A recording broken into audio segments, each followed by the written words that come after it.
Hello viewers, मैं doctor Anjali Maurya. आप सभी का स्वागत है हमारे चैनल आयुर्वेदा आरोग्य में। फ्रेंड्स, उलझन घबराहट हमारे जीवन की एक सामान्य समस्या है। जब कभी हम बहुत तनाव में होते हैं और हमें अपने परिस्थितियों के अनुकूल इन्वायरमेंट नहीं मिल पाता तो हम हर सिचुएशन से घबराने लगते हैं। अगर आपको लगातार घबराहट होने की समस्या बनी रहती है तो इसे हल्के में नहीं लेना चाहिए। घबराहट आपको तब अधिक फील होगा जब किसी बात के होने या न होने की संभावना हमारे मन में बार बार नेगेटिव थॉट्स की तरह आने लगती है।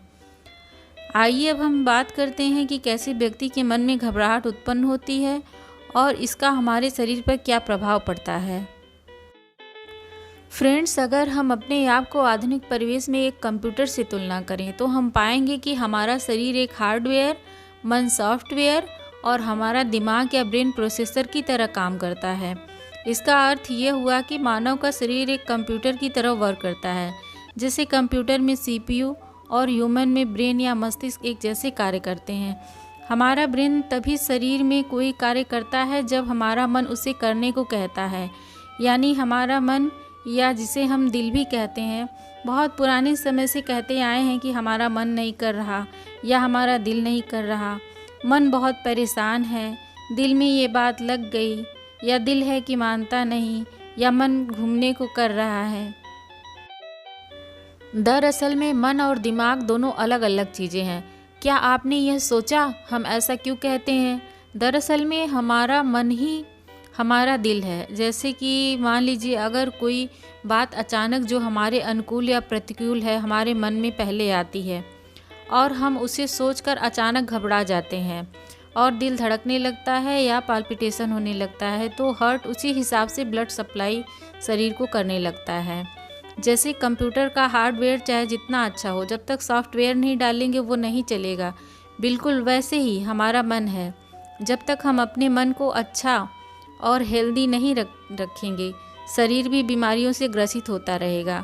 इसलिए कहा गया है कि एक हेल्दी लाइफ के लिए शरीर और मन का स्वस्थ होना बहुत ही आवश्यक है। आइए अब हम जानते हैं कि घबराहट होने में हमारे शरीर में किस तरह के लक्षण उत्पन्न होने लगते हैं।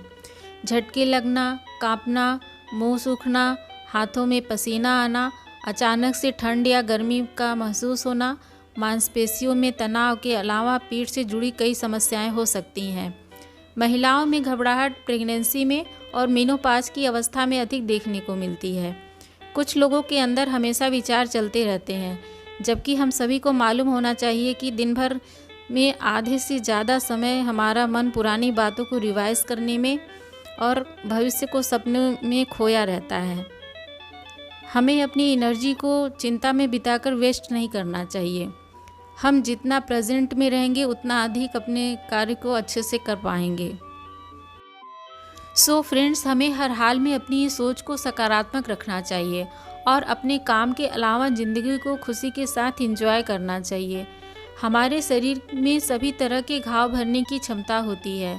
प्राणियों के जीवन रक्षा का मूल कारण आहार ही है तथा शरीर के बल, वर्ण और ओज यानी वाइटैलिटी की रक्षा या वृद्धि में भी आहार ही कारण है। इसलिए हमें आहार में संतुलित भोजन को शामिल करना चाहिए। अगर आप काम के प्रेशर में रेस्ट नहीं ले रहे हैं तो अपने शरीर को आराम दें और कुछ दिनों के लिए काम से ब्रेक लें। 90% के लगभग डिप्रेशन के पेशेंट में मुख्य रूप से नींद का प्रॉपर ना आना है। शरीर को रेस्ट देने के लिए 6 से 7 घंटे की पर्याप्त नींद बहुत ज़रूरी है। घबराहट की समस्या से बचने के लिए वॉकिंग, ध्यान, मेडिटेशन और योग का सहारा लें। घबराहट महसूस होने पर अपनी सांसों पर ध्यान दें और आती हुई जाती हुई सांसों पर ध्यान दें तथा वर्तमान में रहने की कोशिश करें। उन बातों को ना सोचें जिससे आपका तनाव बढ़ता हो। जैसे ही घबराहट की शुरुआत हो, तुरंत अपना माइंड डाइवर्ट करें और अपने मन पसंद के कार्य करने में लग जाएं। यदि आप अपने मन और मस्तिष्क को सही डायरेक्शन में ले जाएंगे तो आप घबराहट जैसी बीमारी के अलावा भी कई गंभीर बीमारियों से बच सकते हैं और अपने लाइफ को एक नई दिशा दे सकते हैं। यदि आपको घबराहट की समस्या निरंतर बनी रहती है तो अपने डॉक्टर से ज़रूर संपर्क करें ताकि प्रॉपर ट्रीटमेंट लेकर आप स्वस्थ और खुश रह सकें। Okay friends, have a great day. Thanks.